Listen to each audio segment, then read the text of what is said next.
చేసి సిద్ధపడుకుంటూ పాల్గొన్న నాతోటి దేవునికి ప్రియమైన దాసులకు ఈ స్థలం ఇచ్చిన దేవునికి ప్రియమైన కుటుంబానికి ప్రత్యేకించి సిద్ధపడుకుంటూ పాల్గొని దేవుని మాటలు వినాలని ఆసక్తి వచ్చిన దేవునికి ప్రియమైన సంఘస్థులందరికీ కూడా మన ప్రభువును మన రక్షకుడైన యేసుక్రీస్తు వారికి పరిశుద్ధమైన అమలు అందరికి శుభాలు వందనం తెలియజేస్తున్నాను. అందరికీ వందనాలు. దేవుని నామానికి మహిమ కలుగును. ప్రభువుకు ప్రియమైన దేవుని సంగమా, రేపటి రోజు పరిశుద్ధ బల్లారాధనలో పాల్గొనడానికి మనం సిద్ధపరచుకొని అండి దేవుని సందులో పరిశుద్ధంగా బల్లారాధన పాల్గొనడానికి సిద్ధపడుకోవడానికి మనం ఇచ్చేస్తున్నాం. పరిశుద్ధ బల్లారాధన అనగా ప్రభురాత్రి భోజనం అండి.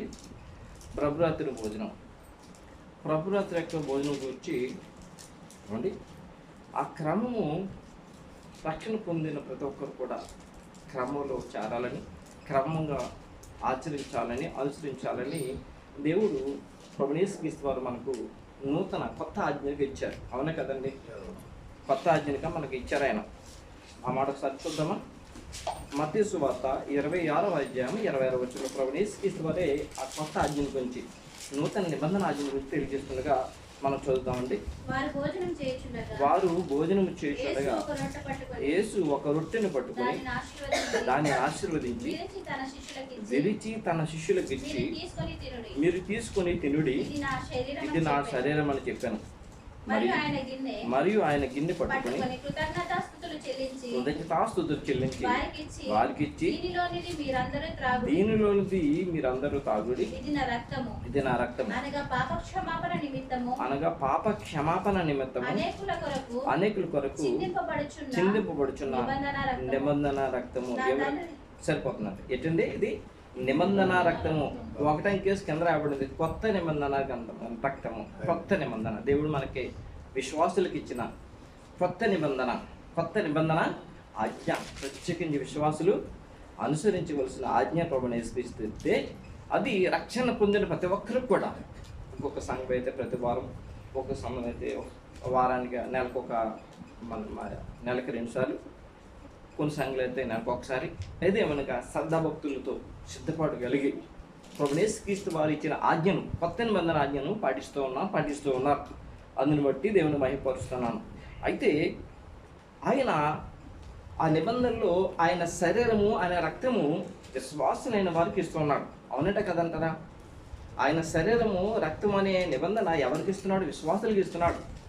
ఆ శరీరము, రక్తం అనే ఆ నిబంధనలో మనం పాల్గొన్న వారము దేవునితో సహవాసం చేస్తారని చెప్పి విశ్వాసం గుర్తుపెట్టుకోవాలి. దేవునితో సహవాసం. ఆయన రక్త నిబంధన పాల్గొన్నవారు, ఆయన శరీరము, ఆయన రక్తము తీసుకున్న వారు దేవునితో సహవాసం చేస్తున్నాం. ఆయన ఎక్కడున్నారంటే పరలోకంలో తండ్రి కుడిపాసన మహిమ గల సింహాసనం మీద కూర్చుని ఉన్నాడని చెప్పి పరిశుద్ధంగా తెలియజేస్తుంది. ఆ మహాపరిశుద్ధుడైన దేవుని యొక్క ఏమండి శరీర రక్తమును మనం తాగుతూ ఆయనతో సహవాసం కలిగి ఉంటున్నాం. ఇంత గొప్ప దేవునితో సహవాసం కలిగి ఉంటా, ఇది ఆషామాషి కాదు. కాబట్టి పరిశుద్ధ బల్లారాధనలో లేక ప్రభురాత్రి భోజనంలో పాల్గొనేటప్పుడు చాలా జాగ్రత్తగా పాల్గొవాలి. ఎలా పడితే అలాగ పాల్గొకూడదు, చాలా జాగ్రత్తగా పాల్గొవాలి. అది ఆషామాష కాదని చెప్పి అపోస్తలుడు పౌలు గారు కొరింథీ సంఘాన్ని తెలియజేస్తున్నారంటే లోకంలో సంఘాలందరికీ తెలియజేస్తున్నట్టు లెక్క. కొరింథీ సంఘానికి తెలియజేస్తున్నాడు అనుకంటే ఆయన హెచ్చరిక చేస్తున్నాడు అంటే చాలా బాగుంటుంది. కొరింథీ సంఘానికి ఏం చేస్తున్నాడు? ఆయన హెచ్చరిక చేస్తున్నాడు. ఇది ఆషామాష కాదు. మహాపరిశుద్ధుడు, మహోన్నతుడైన శరీర రక్తంలో పాలుభాగస్తులు ఆయనతో సహవాసం చేస్తున్నారు మీరు. కాబట్టి పరిశుద్ధ బల్లారాధన తీసుకున్నప్పుడు ఎలా ఉండాలంటే చాలా జాగ్రత్తగా సిద్ధపడి తీసుకోవాలి. చాలా జాగ్రత్తగా తీసుకోవాలని చెప్పి ఆయన ఎలాగూ ఆయన హెచ్చరిక చేస్తున్నాడో చూద్దాం. అపోస్తలుడు పౌలు గారు కొరింథీయులకు రాసిన మొదటి పత్రిక 11వ అధ్యాయము 27-28 వచనాలు చూద్దామండి. కాబట్టి ఎవడు అయోగ్యంగా ప్రభు యొక్క రొట్టెను తినును లేక ఆయన పాత్రలోనిది త్రాగును, వాడు ప్రభు యొక్క శరీరం గూర్చి రక్తము గూర్చి అపరాధం. సరిపోతున్నాను. ఏమండి? ఎవడు అయోగ్యంగా అంటే యోగ్యత లేకుండా ఇష్టానుసారముగా ఏమాత్రము కూడా ప్రభు పరిశుద్ధులైన ప్రభు యొక్క రక్తము, పరిశుద్ధులైన మహోన్నత దేవుని యొక్క శరీరం అని చెప్పి ఆలోచించుకొనకుండగా ఏమండి అయుద్ధంగా యోగ్యత లేకుండా ఎవరైతే, ఏ స్త్రీ అయితే, ఏ పురుషులైతే ఆ యొక్క శరీర రక్తంలో పాల్గొంటారో వారట అపరాధి, అనగా దోషి. అపరాధి అంటే ఏంటంటే దోషి, దోషం చేసిన వాడు లెక్క, నేరము చేసిన వాడు లెక్క. ఈ లోకంలో శరీరానికి శిక్ష ఉంది, కానీ ప్రభు వేసే శిక్ష దేనికి వేస్తాడంటే ఆత్మకు వేస్తాడు శిక్ష. ఆయన ఆత్మకు శిక్ష. ఆ శిక్ష ఏంటంటే నరకములో శిక్ష. అంటే అపరాధులు అంత గొప్ప శిక్ష పొందుతారు, ఆషామాష కాదు అని చెప్పి ఆయన ఏమండి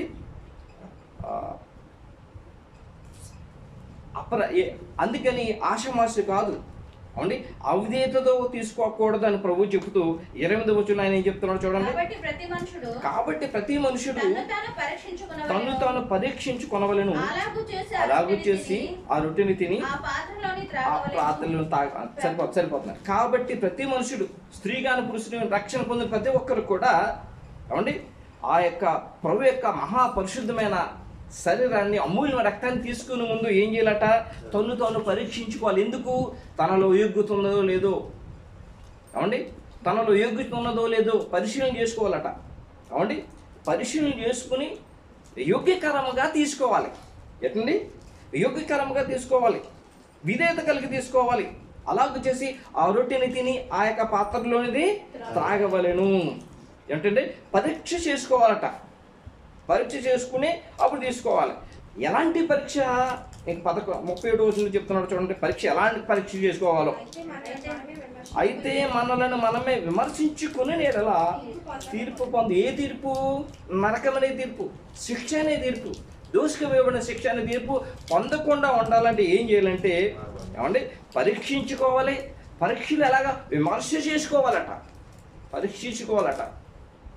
అండి పరీక్షించుకోవాలట. పరీక్షలు ఎలాగా? విమర్శ చేసుకోవాలట. కోర్టుల గురించి మనకు అందరికీ బాగా తెలుసు. కోర్టులు తెలుసు కదా అండి. కోర్టులోని మెజిస్ట్రేటు బోన్లో ఉన్న దోషిని క్రాస్ ఎగ్జామినేషన్ చేయమని చెప్పి లాయర్కి అప్పు చెప్తారు. ఏమండి ఎందుకు? దోషి యొక్క దోషము ఏ విధంగా కూడా ఆ లాయరు, న్యాయవాది బయటికి తీయడానికి విమర్శ చేస్తూ ఉంటాడు. అనేక రకాలుగా పరీక్ష చేస్తూ ఉంటాడు, పరిశీలన చేస్తూ ఉంటాడు, అనేక క్వశ్చన్లు వేస్తుంటాడు. క్రాస్ ఎగ్జామినేషన్ ఏ విధంగా అయినా కూడా అతను ఉన్న తప్పుని బయటికి తీసుకురావడానికి ప్రియమైన సంగమం ఆ విధముగా పరిశోధన చేసుకోవాలి, ఆ విధంగా పరీక్షించుకోవాలి ప్రియమైన సంగమం. మరి పరిశుద్ధుడైన యోహాను మొదటి పత్రిక అండి, యోహాను రాసిన మొదటి పత్రిక 3వ అధ్యాయం 20వ వచనంలో ఆయన హృదయాన్ని పరిశోధించే విధానం గురించి తెలియజేస్తున్నాడు చూడండి. ఏమంటే మొదటి యోహాను పత్రిక 3:20. దేవుడు మన హృదయం కంటే అధికుడై సమస్తమును ఎరిగి ఉన్నాడు గనుక మన హృదయం ఏ విషయములలో మన యందు దోషారోపణ చేయును ఆయా విషయములలో ఆయన ఎదుట మన హృదయములను సమర్పరుచుతుంది. ప్రియులారా, మన హృదయం మన యందు దోషారోపణ చేయనిడలా దేవుని ఎదుట ధైర్యము గలవారమగుదుము. ఏమండి ప్రియులారా, దేవుని యొక్క పరిశుద్ధ బలారాధనలో పాల్గొనడానికి సిద్ధపడుతున్న వాళ్ళారా, దేవునికి ప్రియమైన వాళ్ళారా, మన హృదయము మన యందు దోషారోపణ చేయని ఎడల దేవుని ఎదుట ధైర్యము గలవారమగుదుము. దోషారోపణ అనగా మనలో ఏ మలినం లేకపోతే, అపవిత్ర లేకపోతే, అవిధేయత లేకపోతే ధైర్యము కలిగి ఏమండి ధైర్యము గలవారం అవుతాడ దేవుని సన్నిధిలో ఉన్నప్పుడు. ఎప్పుడు? మనలో ఏ మలినం లేనప్పుడు, అపవిత్ర లేనప్పుడు, అవిధేయత లేనప్పుడు. ప్రభురాత్రి బలారాధన తీసుకోవడానికి దేవుని సన్నిధిలో మనం వెళ్ళినప్పుడు దేవుడు ఏం చేస్తాడో తెలుసా అంటే అందరినీ పరీక్షిస్తాడు, పరిశీలన చేస్తాడంట చేయాలంటారా? తప్పనిసరిగా చేస్తాడు. ఎందుకంటే దేవుడు అనే యెహోవా ఆత్మ ఆ లోకమంతటా సంచారం చేస్తూ ఉందట. చేస్తూ అందరినీ పరిశీలన చేస్తుందట దేవుని యొక్క ఆత్మ. అందరినీ కూడా, యథార్థవంతుల్ని అవిధేయులను కూడా పరిశీలన చేస్తుందంట. సమూయేలు గారు చెప్పారు దినవృత్తాంతాల గ్రంథము రెండవ గ్రంథము దినవృత్తాంతంలో 2వ గ్రంథము 16 అధ్యాయం 9వ వచనం చూడండి. తన ఎడల యథార్థ హృదయం గలవారిని బలపరచుటకై యెహోవా కనుదృష్టి లోకమంతటా సంచారం చేయుచున్నది. సరిపోతున్నాను ఏమండి? తన ఎడల యథార్థ హృదయం గలవారిని బలపరచుటకే అంట. మరి యథార్థ హృదయం లేనప్పుడు చూడకుండా ఉంటుంది అంటారా? సిద్ధపాటు లేకుండా దేవుని సంధిలో ఉంటే చూడకుండా ఉంటుంది అంటారా దేవుని యొక్క కనుదృష్టి? ఏమండి? ఆయన కనుదృష్టి తప్పనిసరిగా పరిశీలన చేస్తూ ఉంటుంది. లోకమంతా సంచారం చేస్తున్న దేవుని యొక్క ఆత్మ దేవుడి సంధిలో ఉంటే దేవుడి సంధిలో ఉన్న వారిని ఏమండి పరిశీలన చేస్తుంది దేవుని యొక్క ఆత్మ. దేవుని యొక్క ఆత్మ ఆయనకి మరుగైనది ఏదీ కూడా లేదట లోకంలో. దేవుడు నామన మహిమ కలుగును గాక. ఏదీ లేదట. దేవుడు పరలోకంలో ఉన్నాడు. ఎక్కడి నుంచి? భూమి నుంచి కొన్ని కోట్ల సంవత్సరాల లైట్స్ దూరంలో ఉన్నాడని చెప్పి శాస్త్రజ్ఞులు తెలియజేశారని అండి. కొన్ని కోట్ల లైట్ సంవత్సరాల దూరంలో ఉన్నాడు భూమి నుంచి ఆయన. అక్కడ ఉన్న ఆయన భూమి మీద ఉన్నవారే కాకుండా భూమి మీద ఉన్నవారు కాకుండా పాతాళములో ఉన్నవారు కూడా ఆయన కనిపిస్తున్నారట క్లియర్గా. అలాంటప్పుడు మనిషి యొక్క మానవుని యొక్క హృదయానికి తెలియదా? సొలొమోను చెప్తున్నారు. సొలొమోను గ్రంథము సామెతల గ్రంథము సొలొమోను రాసిన సామెతల గ్రంథము 15వ అధ్యాయం 11వ వచనం చూడండి.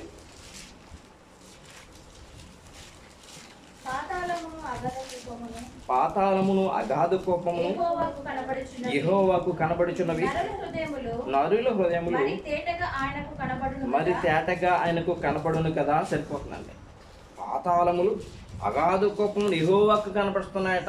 ఎన్నో కోట్ల సంవత్సరాల దూరంలో ఉన్న ఆయనకి ఏమండి పాతాళములో ఉన్న మనకి భూమికి ఉన్న పాతాళం ఉంది. పాతాళం గురించి మనకు తెలుసు కదా. పాతాళం గురించి పరదేశం గురించి లోక సూత్రం రాయబడి ఉంది. ఏమండి పాతాళంలో ఉన్న వారికి కనిపిస్తున్నారట. మరి నరుల హృదయం భూమి మీద ఉన్న నరుల హృదయం ఆయనకి తేటగా కనిపించదా? ఆ హృదయంలో ఏముందో అని తెలియదా? వారు సిద్ధపడి ఉన్నారో, విధేయత కలిగి ఉన్నారో, అవిధేయత కలిగి ఉన్నారో, ముడతతో ఉన్నారో, మచ్చతో ఉన్నారో, కలంతో ఉన్నారో తెలియదంటారా? ప్రియమైన సంగమా, తప్పనిసరిగా అది తెలుస్తుంది. ఇక చూసినట్లయితే దావీదు గారు అంటున్నారు, ప్రభువా నేను ఎక్కడికి వెళ్ళినా నువ్వు ఉన్నావు, ఎక్కడికి వెళ్ళినా నేను పరిశీలన చేస్తున్నావు, నిన్ను దాటి నేను ఎక్కడికి వెళ్ళగలను, నీ ఆత్మ దగ్గర నేను ఎక్కడికి వెళ్తాను ప్రభువా, నేను ఎక్కడికి వెళ్ళినా నువ్వు అక్కడ ఉన్నావు. దావీదు గారు అన్నారు క్లియర్గా చూడండి. కీర్తన గ్రంథం 139వ అధ్యాయం 7-10 వచనాలు. నీ ఆత్మ యొద్ద నుండి నేను ఎక్కడికి పోదును, నీ సన్నిధి నుండి నేను ఎక్కడికి పారిపోదును, నేను ఆకాశంలోకి ఎక్కినను, నీవు అక్కడనే ఉన్నావు, నేను పాతాళ మందు పండుకొనినను, నీవు అక్కడనే ఉన్నావు, నేను వేకువ రెక్కలు కట్టుకుని సముద్ర దిగంతములలో నివసించును, అక్కడను నీ చెయ్యి నన్ను నడిపించు. దేవుడు నామమున మహిమ కలుగును గాక. ఎక్కడికి వెళ్ళినా ఆయన చూస్తూ ఉన్నాడు. దేవునికి ప్రియమైన సంగమా అండి, పరిశుద్ధ బలారాధన రోజున మాత్రమే దేవుడు చూస్తాడు, మిగతా రోజు దేవుడు చూస్తాడని చెప్పి ఎప్పుడూ కూడా దేవుని విశ్వాసాలు అనుకోవటానికి వీరలేదు. అవండి, దేవుని ఆలయానికి వచ్చినప్పుడు దేవుడు నన్ను చూస్తున్నాడు, ఇంటి దగ్గర ఉన్నప్పుడు నన్ను చూడలేదు అనుకోవద్దు. ఏమండి, ఎక్కడున్నా ఏ ప్రదేశంలో ఉన్నా చూస్తున్నాడట. ఈయన ఆకాశంకి ఎక్కినా ఉన్నాడంట, సముద్ర దిగంతంలోకి ఉన్నాడట, ఇలా ఉన్నాడట. ఏమండి, పాతాళ మందు ఉన్నా కూడా ఆయన చూస్తూ ఉన్నాడట. ఆయన సన్నిధి నుంచి ఎవరు కూడా ఆ మనుషులను మరుగు చేయలేరు. ప్రియమైన సంగమ, పరిశుద్ధ బలారాధనలో ఒక్కరోజే కాదు సిద్ధపాటు, ఎప్పుడు కూడా సిద్ధపాటు ఉండాలని చెప్పి పరిశుద్ధ గ్రంథంలో దేవుడు మనకు తెలియజేస్తున్నాడు. దేవుడు నా మన మహిమ కలుగును గాక. ఎందుకంటే ఎప్పుడూ ఉన్న సిద్ధపాటు మనల్ని ఎక్కడ తీసుకెళ్తుందంటే, ప్రియమైన సంగమ, ఒకవేళ కనుక ప్రభు రాకడా ఇదే క్షమలు వచ్చిందనుకోండి, సిద్ధపాటుకి వెళ్ళిన మనందరం కూడా ఏమవుతాం? ఆయనతో సహవాసం చేస్తున్నాం, మనం పరిశుద్ధ సహవాసం చేస్తున్నాం. మనం ఆయనతో నిరంతరం ఉండడానికి పరలోకానికి కొనుక్కోబడతాం. దేవుడు నామమున మహిమ కలుగును గాక. అది ఎప్పుడున్న సిద్ధపాటు, ఎప్పుడున్న సిద్ధపాటు. అది కొంతమంది ఏమనుకుంటారంటే, దేవుని సందులో ఉన్నప్పుడే నన్ను చూస్తాడు, ప్రార్థనలు ఉన్నప్పుడే నన్ను చూస్తాడు. 2-3 ఎక్కడ నా నామాన్ని కూడి ఉంటారు, అక్కడ నేను ఉంటాను అన్నాడు కదా, అక్కడే ఉంటాడు. నేను ఇంటి దగ్గర లేకపోతే పొలంలోనూ ఉద్యోగంలోనూ నేను ఏం చేసినా, లేకపోతే ఎలాగ మాట్లాడినా, ఏం చేసినా ఎవరు నన్ను చూడనుకుంటూ ఉంటారు. అందుకనే తప్పుదలు ఎరుగుతూ ఉంటాయి. కానీ ఎవరైతే నా దేవుడు నన్ను ఎప్పుడు చూస్తున్నాడని దావీదు గారు అనుకుంటారో, మరి ఎప్పుడు సిద్ధపాటు కలిగి ఉంటారు. దేవుని నామమున మహిమ కలుగును గాక. వాళ్ళు ఎప్పుడు సిద్ధపాటు కలిగి ఉంటారు. పరలోకం పొందిన దేవుడు భూమి మీద ఒక మనిషిని పంపించిన తర్వాత అతను ఆయుష్కాలం అయిపోయిన తర్వాత తిరిగి ఆ మనిషిని మళ్ళీ పిలుచుకుంటాడు. పిలుచుకునేటప్పుడు భూమి మీద అతను జీవించిన ఆయుష్కాలం ఏదైతే ఉందో అది ప్రతి ఒక్కరిది కూడా తన గ్రంథంలో రాసి పెడతాడని ఎంతమంది తెలుసు? తన గ్రంథాలలో రాసి పెట్టుకున్నాడు. ఆయన భద్రపరుస్తున్నాడు భూమి మీద వారు జీవించిన జీవిత ఆయుష్కాలం. మచ్చుగా పరిశుద్ధ గ్రంథంలో రాజు లెక్క వృత్తాంతాల్లో రాయబడి ఉంది. పలానా రాజు ఇంతకాలం జీవించాడు, దేవుని దృష్టికి యథార్థంగా ప్రవర్తించాడు. పలానా రాజు ఇంతకాలం జీవించాడు, అతడు దేవుని దృష్టికి ఏమండి సరిగ్గా జీవించలేదు, అవినీతి కలిగి ఉన్నాడని చెప్పి అవినీతి ముద్రగా జీవించాడని చెప్పి పరిశుద్ధ గ్రంథంలో రాయబడిన విషయాలు ఎన్నో మనం చూడగలుగుతాం. వారు చనిపోయిన తర్వాత పలానా వ్యక్తి మరి దేవుని దృష్టికి యథార్థంగా జీవించాడని, దేవుని దృష్టికి యథార్థుడిగా జీవించలేదని ఈ భూమి మీద ఉండగానే కొంతమంది రాజుల లెక్క చరిత్ర దేవుడు రాయించాడంటే అర్థం ఏంటంటే ఆయన పిల్లలందరి జీవిత చరిత్ర కూడా రాయిస్తాడని అర్థం. అందరి గురించి రాయించాలంటే పరిశుద్ధ గ్రంథాలు సరిపోవు కదండి. ప్రముఖమైన అధికారులు రాజ్యాలు పరిపాలించిన వారిని సూచనగా మనకి రాయించి చూపించాడు ఆయన. చూసినట్లయితే పూర్వకాలం చూసినట్లయితే నోవహు తరములో నోవహుని ఏమన్నాడు ఆయన? ఈ తరములో నీవే నీతిమంతుడు. ఆదికాండం 1వ అధ్యాయం, ఆదికాండం 7వ అధ్యాయం 1వ వచనంలో. అదేవిధంగా అబ్రహాముని సరిపోతున్నాము. అబ్రహాముని ఏమన్నాడు? నా స్నేహితుడు అన్నాడు, నీతిమంతుడు అన్నాడు. యోబుని ఏమన్నాడు? అవునండి, యోబు నీతిమంతుడు అన్నాడు, పరిశుద్ధుడు అన్నాడు, పాపము లేనివాడు అన్నాడు. అవన్నీ సాక్ష్యాలే కదండి. ఇంకా చూసినట్లయితే మోషే భూమి మీద ఉన్న వారందరిలో కూడా మిక్కిలి సాత్వికుడు అంట. సంఖ్యాకాండం 12వ అధ్యాయం 3వ వచనంలో రాయబడిన విషయం. ఆశ దావీదు వలె యెహోవా దృష్టికి యథార్థముగా నడుచుకునే వాడట. మొదటి రాజుల గ్రంథం 15వ అధ్యాయం 11వ వచనంలో రాయబడి ఉంది. మనసే యెహోవా దృష్టికి చెడుతనము నడిచిన వాడని చెప్పి రాజుల 2వ గ్రంథము 21వ అధ్యాయం 2వ వచనంలో రాయబడి ఉంది. సొలొమోను యెహోవా దృష్టికి చెడు నడత నడిచిన వాడని మొదటి రాజుల గ్రంథం 11వ అధ్యాయం 6వ వచనంలో రాయబడి ఉంది. అవండి ప్రియమైన సంగమా, ఎందుకు ఇవన్నీ రాయించాడంటే తప్పనిసరి ఒకరోజు నేను కూడా లేక మనం కూడా దేవుని సన్నిధికి వెళ్తాము. వెళ్ళినప్పుడు అక్కడ ఆయన సన్నిధిలో తీర్పు ఉంది. ఆయన గ్రంథాలు ఇప్పిస్తాడు. ఇప్పించినప్పుడు మన నడత సరిగా లేకపోతే మరి ఎలా ఉంటుందో, మన నడత సరిగ్గా ఉంటే ఇచ్చే బహుమానం ఏంటో, నడత మన యొక్క జీవిత క్రమం సరిగ్గా లేకపోతే ఆయన మరి తీర్పు ఎలా ఉంటుందో అన్నీ కూడా భూమి మీద ఉండగానే నేర్పించడానికి, ఆయనకి ప్రియమైన పిల్లలు జాగ్రత్త పడడానికి ముందుగానే ఇవన్నీ కూడా రాయించి ఇచ్చాడు. ఆయనన్నీ కూడా రాయించి ఇచ్చాడు. ప్రియమైన సంగమం, ఆ విషయాలు చూద్దాం. ఎందుకంటే క్లియర్గా మనకు కావాలి కదండి. దానియేలు గ్రంథంలో చూడండి, దానియేలు గ్రంథం 7వ అధ్యాయం 10వ వచనంలో.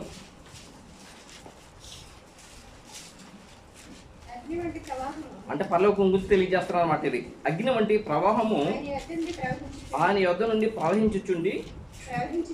ప్రవహించుచుండెను. వేవాల కొలది ఆయనకు పరిచారకులు ఉండిరి. కోట్ల కొలది మనుషులు ఆయన ఎదుట నిలిచిరి. తీర్పు తీర్చుటకే సరిపడి తీర్పు తీర్చుటకే గ్రంథములు తెరవబడినట. అవునండి, కోట్ల కొలదిగా మనుషులు ఆయన ఎదుట తీర్పు కొరకు నిలబడ్డారట. ఆయన మహిమ గల సింహాసనం మీద కూర్చుని ఉంటే వేవేల కొలది దూతలు ఆయనకి ఉన్నారట, పరిచారకులుగా ఉన్నారట. తీర్పు తీర్చడానికి భూలోకం ముందు ఉన్న వారందరూ కూడా ఆయన ముందు ఏమండి కోట్ల కొలదిగా పోగుబడి ఉన్నారట తీర్పు తీర్చడానికి. మరి వారి గురించి ఎలాంటి తీర్పు ఏ విధంగా రాయబడిందో చూడండి. ప్రకటన గ్రంథం 20వ అధ్యాయం 12వ వచనంలో. మరియు గొప్పవారేమి కొద్దివారేమి వృత్తులైన వారందరూ ఆ సింహాసనం ఎదుట నిలబడి ఉండి చూచితిని. అప్పుడు గ్రంథములు విప్పబడెను, మరియు జీవగ్రంథమును వేరొక గ్రంథములు విప్పబడెను. ఆ గ్రంథములందు వ్రాయబడి ఉన్న వాటిని బట్టి తమ క్రియలు చెప్పున మృతులు తీర్పు పొందిన దేవుని నామమున మహిమ కలుగును గాక. ఈ లోకములో మంచి నడవడిక నడిచిన వారు ఏమో జీవగ్రంథంలో రాయబడి అవండి సరిగ్గా సిద్ధపాటు లేక ఇష్టానుసారంగా జీవించిన వారికి వేరొక గ్రంథంలో రాయబడి వారికి తీర్పు తెచ్చబడిందట. అంటే భూమి మీద ఉన్న ప్రతి ఒక్కరిని కూడా ఆయన ఏం చేస్తున్నాడు? పరిశీలన చేస్తున్నాడు. అవండి ప్రతి ఒక్కరిని కూడా చాలా శ్రద్ధగా చూస్తున్నాడు ఆయన. ప్రియమైన సంగమం, అంటే దీని అర్థం ఏంటంటే ఎప్పుడు ఎలా ఉండాలి? ఎప్పుడు సిద్ధపాటే కలిగి ఉండాలి. భూమి మీద ఉన్నప్పుడు ఎప్పుడు కూడా సిద్ధపాటే కలిగి ఉండాలి. ఎప్పుడు కూడా ఆయన ఎప్పుడు నాకు చూస్తున్నాడు, అని పరిశీలన చేస్తున్నాడని చెప్పి దేవుని సన్నిధిలో ఉన్నప్పుడు, లేకపోతే ప్రత్యేకమైన ఆరాధన జరిగినప్పుడు మాత్రమే కాదు, అప్పుడు ఎప్పుడు మనల్ని ఆయన చూస్తున్నాడని ఎప్పుడు నేను సిద్ధపాటు ఉండాలని ఉన్నప్పుడు చాలా జాగ్రత్తగా ఉండగలుగుతాం, జాగ్రత్తగా మాట్లాడగలుగుతాం, జాగ్రత్తగా జీవించగలుగుతాం. దేవుని ప్రియమైన సంగమ, అయితే భూమి మీద రాజులుగా రాజ్యాధికం చేసిన వారిలో చాలామంది జీవించినప్పుడు ఇలాగూ దేవుడు నేను చూస్తున్నాడు, నన్ను పరిశీలన చేస్తున్నాడు, ఒకవేళ నేను సరిగ్గా జీవించకపోతే ఆయన నన్ను ఏమండి తుడిచివేస్తాడేమో, నరకాన్ని పడవేస్తాడేమో చెప్పి ఏమాత్రం ఆలోచించుకున్న వాళ్ళు ఎవరు లేరు. ఇప్పుడు ఈరోజు మనం ఎలా చెప్తున్నామో, ఎలా అనుకుంటున్నాము, దేవుని సన్నిధిలో ఉంటేనే ఆయన చూస్తాడా, లేకపోతే బయట ఉంటే ఆయన మనం చూడ్డా? దేవుడు ఎప్పుడు ఆయన చూస్తాడా మనం ఎలా అనుకుంటున్నా? వారు అలా అనుకోలేదు. వారికి అధికారం వచ్చింది కదా, వాళ్ళ ఇష్టానుసారంగా వాళ్ళు అధికారం చేశారు, ఇష్టానుసారంగా జీవించేశారు. ప్రియమైన సంగమ, అయితే లోకములో ఇష్టానుసారంగా జీవించి ఏమండి దేవుని చేత చెడ్డవారు అనిపించుకున్న వారు ఉన్నారు. ఏమండి లోకములో అతి తక్కువ మంది దేవుని ఇష్టానుసారంగా జీవించి బలా నమ్మకమైన వాడు, లేకపోతే నా హృదయానుసారంగా జీవించిన వారిని చెప్పుకున్న వారు కూడా పరిశుద్ధంగా ఉన్నారు. ప్రియమైన సంగమ, అయితే లోకములో ఉంటూ దేవుడిచ్చిన అధికారం పొందుకుంటూ ఏమండి తన జీవితాన్ని కొనసాగిస్తూ ఒక వ్యక్తి ఉన్నాడు. ఆయన తప్పు చేసినా కూడా దాన్ని సరిదిద్దుకున్నాడు. తప్పు చేసినా కూడా దాన్ని సరిదిద్దుకొని సిద్ధపాటు కలిగి ప్రభు యొక్క మహాకృప పొందుకున్న దేవుని నామమున మహిమ కలుగును గాక. ఆ వ్యక్తిని మనం సదృష్టిగా ఉంటున్నాం. ఎందుకంటే ఈ లోకంలో ఏ సమయంలో ఎక్కడ ఏ విధంగా సాతాను ఎవరిని ఏ విధంగా పడతారో తెలియదు. మాట ద్వారా, చూపు ద్వారా, తలంపుల ద్వారా, ఆలోచన ద్వారా, క్రియల ద్వారా ఏ సమయంలో ఎప్పుడు సాతాను పడేసి తప్పు చేస్తుందో ఎవరికి తెలియదు. కాబట్టి ఏదో సమయంలో ఎవరొకరు పడిపోతూ ఉంటారు. కాబట్టి తప్పు చేసినా కూడా దాన్ని ఒప్పుకుని విడిచిపెట్టి సిద్ధపాటు కలిగిన ఒక వ్యక్తి ఉన్నాడు. ఆ వ్యక్తిని చూపించేసి ముగించేస్తాను. ప్రియమైన సంగమ, ఇస్రాయేల్ యొక్క రాజ్యాలను 40 సంవత్సరాలు పరిపాలించిన ఒక ఆయన ఉన్నాడు. పరిపాలించిన ఆయన ఎవరండి? దావీదు గారి దేవుని నామమున మహిమ కలుగును గాక. ఇశ్రాయేల్ యొక్క రాజ్యాలను 40 సంవత్సరాలు సురక్షితంగా న్యాయంగా పరిపాలించిన వ్యక్తి. అతన్ని దేవుడు ఏమన్నాడు తెలుసా? ఏమన్నాడండి? నా ఇష్టానుసారంగా లేక నా విధానుసారుడు. అలాగే జీవిస్తున్న ఇతను అవండి ఒకరోజు తప్పు చేస్తాడు. ఇది ఏంటండి? దేవుని ఇష్టానుసారంగా జీవించాడు కదా, అలా తప్పు చేశాడు అనగలుగుతాం. చెప్పుకున్నాం కదా, ఇదే సమయంలో ఎవరైనా పడేస్తుంటారు చిన్న మాట ద్వారా అప్పుడప్పుడు అనుకుంటాం కదా, మాటే కదా అనుకుంటాం. పరిశుద్ధ గ్రంథంలో మొట్టమొదటి అబద్ధం ద్వారా ఆదాము అవ్వలు ఏదెను తోటలను త్రోయబడ్డారు. చివరి ప్రకటన గ్రంథంలో ఆ యొక్క మొట్టమొదటి అబద్ధం ద్వారా ఏదెను తోటలో ఆదాము అవ్వలు దేవుని సన్నిధిలోంచి బయటికి త్రోసివేయబడ్డారు. అబద్ధం ద్వారా ప్రకటన గ్రంథంలో దేవుని యొక్క రాజ్యం, దేవుని యొక్క పరలోక రాజ్యానికి వారసత్వం లేదు. దేవుని రాజ్యంలో అబద్ధం ఆడు వారు చేరడానికి కూడా రాయబడం.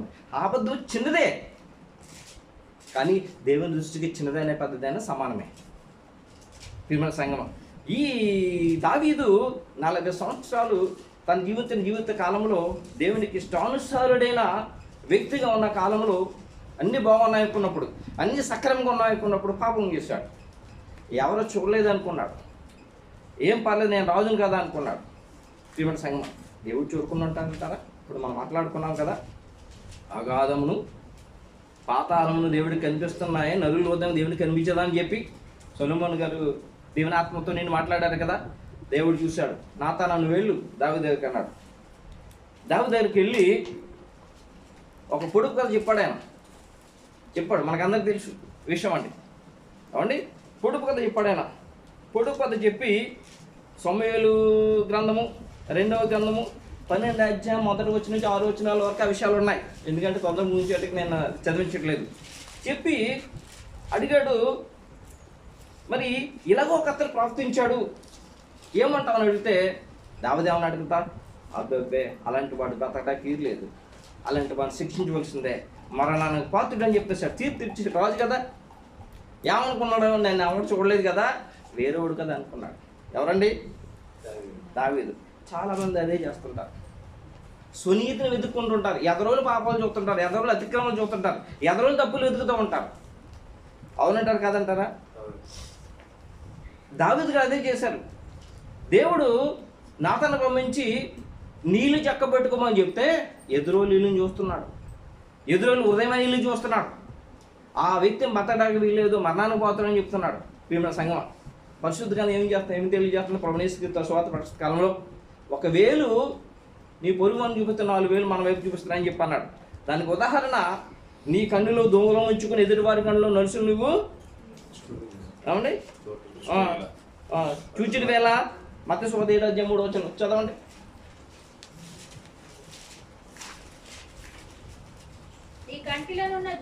నీ కంటిలో ఉన్న దూలము నెంచక నీ సహోదరుని కంటిలో ఉన్న నొలుచును చూచిడి ఎలా. సరిపోతుంది. నా కంట్లో దూలం పెట్టుకుని మీ కళ్ళలో ఉన్న నొలుచుని ఎలా చూడగలుగుతాను అంటే స్వనీతిని ఎత్తుకోవడం అంటే ఇదే. చాలా మంది చేసే పని అదే. దావీదు కూడా అదే. రాజు 40 సంవత్సరాలు ఇశ్రాయేల్ దేశాన్ని పరిపాలించిన ఇతను దేవుడికి ఇష్టానుసారుడైన వ్యక్తి ఏమన్నాడంటే ఆ వ్యక్తి బతకూడదు, స్వనీతిని వెతుక్కుంటున్నాడు ఈయన. లోకంలో చాలా మంది ఇదే పరిస్థితుల్లో ఉన్నారు. ఎప్పుడైతే ఒకవేళ ఎదుటి వాళ్ళకి చూపిస్తామో 4,000 నా వైపు చూస్తున్నాయి లేకపోతే చూపిస్తున్నాయి అని చెప్పి ఎవరైతే ముందుగా పరిశీలన చేసుకుంటారో ఎదుటి వాళ్ళని ఏమీ అనలేరు. ఎందుకంటే నా తప్పులు నేను చూసుకుంటున్నప్పుడు ఎదుటి వాళ్ళ తప్పులు ఎలా కనిపిస్తాయి? ముందు నేను సరి చేసుకుని కదా ఎదుటి వాళ్ళు అనవలసింది. దావీదు అలా చేయట్లేదు, ఎదుటి వాళ్ళ తప్పులు చూపిస్తున్నాడు. అప్పుడు డైరెక్ట్గా నాతన్న ప్రవక్త ఏమన్నాడంటే, ఏమన్నాడు తెలుసండి? ఏమన్నాడైనా, నీవే ఆ తప్పు చేసిన వాడు. చూడండి సమయంలో 9 వచ్చింది చదవండి.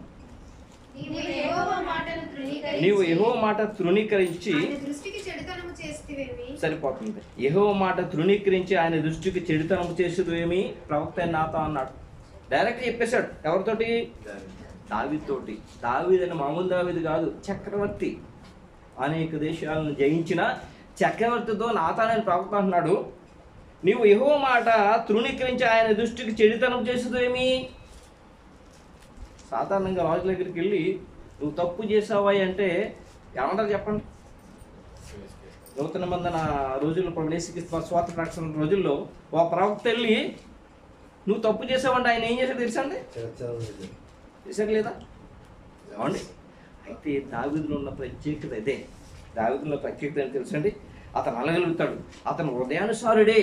కానీ హృదయానుసారుడిగా ఉన్నాడు. తప్పు చేసినప్పుడు కూడా నేను హృదయానుసారుడు అని చెప్పి కప్పు పుచ్చుకోకుండా ఏం చేసి తెలుసా? తప్పు నొప్పుకున్నాడు. దేవుడు నామన మహిమకలుగా. చూడండి 12:13. నేను పాపము చేస్తున్నానని దావీదు నాతాను తనగా, నాతాను నీవు చావకున్నట్లు యెహోవా నీ పాపము పరిహరించెను. నేను పాపము చేస్తున్నానని రాజు రాజు తన అధికారం పక్కనెట్టి మోకరించి అవండి నాతాను నేను పాపం చేశాను ఒప్పుకున్నాడు. మరి ఒప్పుకుంటే సామెతల గ్రంథం 28:13 ఏం రాయబడింది చూడండి. అతిక్రమములు దాచిపెట్టేవాడు వదిల్లడు, వాటిని ఒప్పుకొని విడిచిపెట్టేవాడు కనికరము పొందిన దేవుని నామమున మహిమ కలుగుగాక. దావీదు రాజు అని అతను ఏం చేశాడు? అతిక్రమములు దాచిపెట్టుకోలేదు. ఇది దేవుడు తన పరిశుద్ధ గ్రంథం రాయించాడంటే ఖచ్చితం. ఇవి తప్పనిసరి ఖచ్చితం. నేను రాజును కదా, నేను ఏం చేసినా కూడా చెల్లుతుందని చెప్పి అంతకుముందు బతికిన రాజులందరూ ఉన్నారు. దీవెన సంగమా, ఈయనైతే అలా కాదు. నేను పాపం చేస్తుంది. ఇతను ఆత్మానుసారుడిగా లేనప్పుడు ఆత్మానుసారుడిగా ఉన్నట్టుగా నటించలేదు. ఎవరు? దావీదు నటించలేదంటే ఒప్పుకున్నాడు. అతను నాతాను దగ్గర మాత్రమే కాదు, ప్రపంచంలో అందరి దగ్గర ఒప్పుకున్నాడు. ఆయన ప్రపంచంలో అందరి దగ్గర ఒప్పుకున్నాడు. ఎంతమంది దగ్గర ఒప్పుకున్నాడు తెలుసా? కోట్ల జనం ఎదురు ఒప్పుకున్నాడు ఆయన. మనం ఎవరన్నా ఒప్పుకోగలుగుతామా? దావీదుకున్న ప్రత్యేకత అదే. దావీదు సిద్ధపడిన విధానం అదే. ఇందాక మనం చదివాం కదా 51వ కీర్తన. చూడండి, ఆయన లోకములో ఎంతమంది, ఎన్ని కోట్ల మంది ఎన్ని సంవత్సరాల నుంచి చదువుతున్నారో వాళ్ళందరూ కూడా దావీదు యొక్క చరిత్రను వింటూ ఉన్నారు. 4వ వచనం నుండి 11వ వచనం వరకు చదవండి. నీకు కేవలము నీకే విరోధంగా నేను పాపము చేస్తున్నాను, నీ దృష్టి ఎదుట నేను చెడుతనం చేస్తున్నాను. కావున ఆజ్ఞ ఇచ్చినప్పుడు నువ్వు నీతిమంతుడుగా ఆగపడదు, తీర్పు తీర్చినప్పుడు నిర్మలుడుగా ఆగపడదు. నేను పాపంలో పుట్టినవాడను, పాపములోనే నా తల్లి నన్ను గర్భం ధరించెను. నీవు అంతరంగంలో సత్యం కోరుచున్నావు, తెలియజేయు. ఆంతర్యమున నాకు జ్ఞానం తెలియజేదు. నేను పవిత్రుడనగునట్లు హిస్సోపుతో నా పాపము పరిహరింపుము. హిస్సోపుతో నా పాపము పరిహరింపుము. హిమము కంటెను నేను తెల్లగా నుండునట్లు హిమము కంటేను నేను తెల్లగా ఉన్నట్లు నీవు నన్ను కడుగుము. నీవు నన్ను కడుగుము. ఉత్సాహ సంతోషములు నాకు వినిపింపుము. ఉత్సాహ సంతోషము నాకు వినిపింపుము. అప్పుడు నీవు విరిచిన ఎముకలు హర్షించును. అప్పుడు నీవు విరిచిన ఎముకలు హర్షించును. నా పాపములకు విముఖుడవు నా కమ్ము. పాపములకు విముఖుడవు కమ్ము. నా దోషములన్నిటిని తుడిచివేయుము. నా దోషములన్నింటినీ తుడిచివేయము. దేవా దేవా నా యందు శుద్ధ హృదయము కలుగచేయుము. నా యందు శుద్ధ హృదయం కలగజేయము. నా అంతరంగములో స్థిరమైన మనసును నూతనముగా పుట్టించు. నా అంతరంగంలో స్థిరమైన మనసును నూతనముగా పుట్టించుము. నీ సన్నిధిలో నుండి నన్ను త్రోసివేయకు. నీ సన్నిధిలో నుంచి నన్ను తోసివేయకుము. నీ పరిశుద్ధాత్మను నా యొద్ద నుండి తీసివేయకు. సరిపోతాను. నీ పరిశుద్ధాత్మ నా యొద్ద నుండి తీసివేయకుము. పాపము చేస్తే, అతిక్రమం చేస్తే, అబద్ధం ఆడితే ఏం జరుగుతుందో తెలుసా అండి? దేవుని యొక్క ఆత్మ తీసివేయబడతారు. దేవుని సన్నిధిలో తోసివేయబడతారు. ఎప్పుడు ఉన్నట్లు అనిపిస్తుంది కానీ వాళ్ళు ఏమున్నది తెలుసా? ఆత్మ ఉన్నదో. ఎప్పుడైతే ఆత్మను పోగొట్టుకుంటాడో ప్రత్యేతాప హృదయాంతరంగంలోంచి బయటకు వస్తుంది. వచ్చి ఏ విధంగా నేను దేవుని యొక్క కనికరం పొందాలని ప్రాధేయపడుతుంటాడు. దావీదు అదే చేశాడు. ఆయన మోకరించి, యూదా రాజు మోకరించి నాతానుతో చెప్తున్నాడు. నాతాను చెప్తే దేవుడు చెప్పినట్టే. దేవుడు పంపించిన దూత చెప్తున్నాడు, నేను పాపం చేశాను అయ్యా, నా బతుకు పాపమే, నా జీవిత పాపమేనయ్యా, నేను ఒప్పుకున్నానయ్యా, నన్ను తోసివేయద్దు. నీ ఆత్మ నా యొద్ద నుండి నువ్వు తీసివేయద్దు. నా రక్షణాందం నాకు మరలా చేయమని చెప్పి ప్రతిమాలుకుంటున్నాడు. దావీదులో ఉన్న ప్రత్యేకమైన అనుభవం ఇది. దావీదులో ఉన్న మనసు, ప్రియమైన సంఘం, లోకానికి అంతటి కూడా ప్రాముఖ్యమైన మనసు ఇది. ఎందుకంటే అందరూ పాపము చేసి దేవుడు అనుగ్రహించు మహిమను పొందలేకపోతున్నాను పౌలు గారి ద్వారా దేవుడు సెలవిస్తున్నాడు. చిన్నదైనా పెద్దదైనా, నోటి ద్వారా, మాట ద్వారా, దేని ద్వారా ఎవరొకరు అవిధేయత, అతిక్రమం చేయగలుగుతూ ఉంటారు. కాబట్టి అందుకని ఎప్పుడూ కూడా ఈ యోబు గారిని చూసినట్లయితే, యోబు గారి పిల్లల పాపము చెయ్యకుండానే చేశారేమో ఏమని ఆ మహాపరిశుద్ధులని దేవుని ఎదుట నా పిల్లలకు పాపం, అతిక్రమం లేక దోషం అనే మాటలు కానీ వెళ్ళి ఆయన శిక్షణ ఆ పిల్లల మీద, నా కుటుంబం మీదకి వస్తుందేమో చెప్పి భయపడి మహాపరిశుద్ధుని ఎదుట ఆయన భయపడి వాళ్ళ పిల్లల కొరకు ప్రతిరోజు కూడా దహన బలి అర్పిస్తున్నాడట. చూడండి, ప్రభుత్వ సహవాసం ఎలా ఉంటుందంటే అలా ఉంటుంది. దేవుని నామమున మహిమ కలుగును గాక. ఎల్లప్పుడూ మన యొక్క నన్నింటి అరికాల వరకు మన యొక్క పాపదోషములు పరిశుద్ధులైన వారు ఎప్పుడు కూడా వెతుక్కుంటూ ఉంటారు. వెతుక్కుని సాయంకాలం అయిపోయినప్పటికీ ప్రభు ఎదుట మోకాళ్ళుని, ప్రభా ఈరోజు నేను ఎటువంటి దోషం చేసినాడు, అయ్యో నన్ను శిక్షించుకు ప్రభా, నా దోషం తీసుకోవద్దు ప్రభు చెప్పి ప్రతిరోజు తమను పరిశీలన చేసుకుని సిద్ధపరుచుకుంటారు. పరిశుద్ధం చేసే పని ఇది. యోబు గారికి ఏం తక్కువ అండి? యూదు దేశంలో ఆయన ధనవంతుడట. ఆయనకున్న ధనం ఎక్కడ ఎవరికి లేదు. అలాంటి ఆయన కూడా ఏం చేస్తున్నాడు? ప్రతిరోజు ఆయన సిద్ధపడుతూనే ఉన్నాడు, తన పిల్లల్ని సిద్ధపరుస్తూనే ఉన్నాడు. మరి దావీదుని చూసినట్టయితే ఈయన తన యొక్క దోషాన్ని ఒప్పుకొనక దేవుని ఎదురు ఏం చేశాడు? ఒప్పుకున్నాడు. దేవుని యొక్క కనికరం పొందుకున్నాడు. అభివృద్ధి పత్రిక 3 చేస్తున్నాడు. ఈ విధముగా మనము ఎల్లప్పుడూ సిద్ధపాటు కలిగి ఉన్నట్లయితే పరిశుద్ధ బల్లారంలోనే మాత్రమే కాదు, ఎందుకంటే ఆయన అక్కడ బహు సమీపంగా ఉంది. దేవునికి ప్రియమైన సంగమ, లోకమును చూసిన ఆ విధంగా ఉన్నాయి. మనుషుల్లో ప్రేమలు లేవు, అన్యాయం, అక్రమం లోకం రాజ్యం వెళుతోంది. ఎవరైతే అధికారం ఉన్నాడో వాడు ఏం చేసినా అది ఇష్టం అన్నట్లు ఉన్నారు.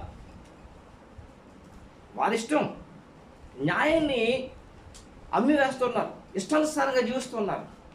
ఇలాంటి రోజుల్లో ఏ సమయమో ఏ గడియో కొనుకు రానై ఉన్నాడు. ఆ సమయంలో మనం ఉన్నాం. కాబట్టి దేవుడు ఆయనకి ప్రియులైన మనందరితో అనేక మార్లు ఈ విధంగా చెప్పి సిద్ధపరుస్తున్నాడు. దేవుని నామమున మహిమ కలుగును గాక. మరి అపోస్తలుడైన పౌలు గారు హెబ్రీ సంఘానికి రాయించిన మాటలు చదివేసుకొని మనం ముగించుకుందామండి. హెబ్రీ గ్రంథము, హెబ్రీ పత్రిక 4వ అధ్యాయము 15వ వచనం. మన ప్రధాన యాజకుడు మన బలహీనతల యందు మనతో సహానుభావం లేనివాడు కాదు కానీ సమస్త విషయములలోనూ మనవలే శోధింపబడినను ఆయన పాపము లేనివాడుగా ఉండను. సరిపోతున్నాడు. మన ప్రధాన యాజకుడు ప్రభువైన యేసుక్రీస్తు వారి లోకంలో వచ్చాడు. ఆయనకి మన బలహీనతలు తెలియదు అనుకుంటారా? మనం ఎలాంటి వారో ఆయనకి తెలీదా? ఈ లోకంలో 33.5 సంవత్సరాలు జీవించాడు. ఆయన 12 మంది శిష్యులను ఏర్పాటు చేసుకున్నాడు. అనేక మంది దగ్గరికి వెళ్ళాడు. పాపిష్టులైన వారి దగ్గరికి వెళ్ళాడు. ఏమంటే పాపం వచ్చేసిన స్త్రీ, పాపంతో పట్టబడిన స్త్రీ వచ్చి ఆయన కాలు పట్టుకుంటే ఆమె పాపం ఏ పాపం చేస్తుందని తెలుసు. పాపాలు ఎలా ఉంటాయో, పాపం ఎందుకు చేత చేస్తారో, ఆ బలహీనతలు మనుషులకు ఎలా ఉంటాయో బాగా తెలుసు. ఆ బలహీనతలన్నీ కూడా ఆయన జయించాడు. ఆయనకి తెలియని వాడు కాదు. ఎందుకు మాట ఏం రాస్తున్నాడంటే ఆయనకు అన్నీ తెలుసు. ఆయన వచ్చాడు. అయితే ఆయన ఎలాంటి వాడంటే కనిక్రమ గల దేవుడు నామమున మహిమ కలుగుగాక. 16వ వచనం తెలియజేస్తుంది చూడండి. గనుక మనము కనికరింపబడి సమయోచితమైన సహాయం కొరకు కృప పొందినట్లు ధైర్యముతో కృపాసనము యొద్దకు దేవునామమున మహిమ కలుగుగాక.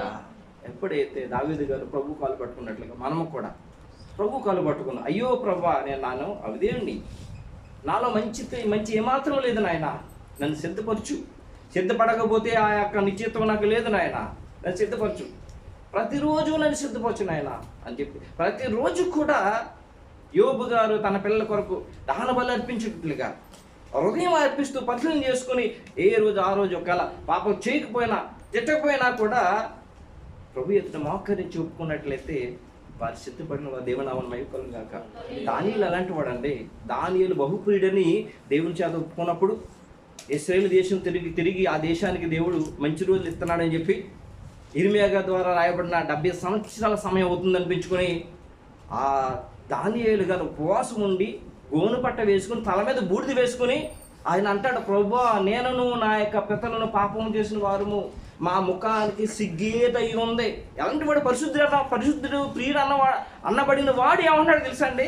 ప్రభువా, మేము పాపం చేసాం, మా పితలు మేము పాపం చేసిన వల్లనే ఈ యొక్క దేశాలకు తరివేయబడ్డాం, నీకు దూరం అయిపోయాం ప్రభా, మమ్మల్ని కనికరించి మా పెద్దలను క్షమించు, మమ్మల్ని క్షమించు, తిరిగి నీ సన్నిధానం మాకు దయచేయమని చెప్పి అలాంటి పరిశుద్ధులు అడిగినప్పుడు మనం ఇంకా ఎలా ఉండాలి చెప్పండి. కాబట్టి పరిశుద్ధ బలాల్లో పాల్గొనడం కాకుండా మన అందరం కూడా రాయేష్ గారి గృహంలోనో లేదా వెనుగో గారి గృహంలోనో డేవిడ్ గారి గృహంలోనో సంఘంలోనో ఆరాధన చేసుకున్నాం, కానీ మన పేర్లు జీవనంలో రాయబడి ఉన్న దేవునామం. మనమందరం కూడా పరలోకంలో ఉన్న ఆత్మీయంగా శరీరముగా ఇక్కడ ఉన్నాం, కానీ మనమందరం కూడా పరలోకంలో ఉన్నాం. అందుకే దేవుడు మనల్ని అనేక సార్లు హెచ్చరింపచేసి ఆయన రాజ్యం కొరకు సిద్ధపడి ఉన్నాం. పరలోక రాజ్యం స్వీకరించుకుందాం. అలాంటి కృపలో మనం దేవుడు భద్రపరచుకున్నాక.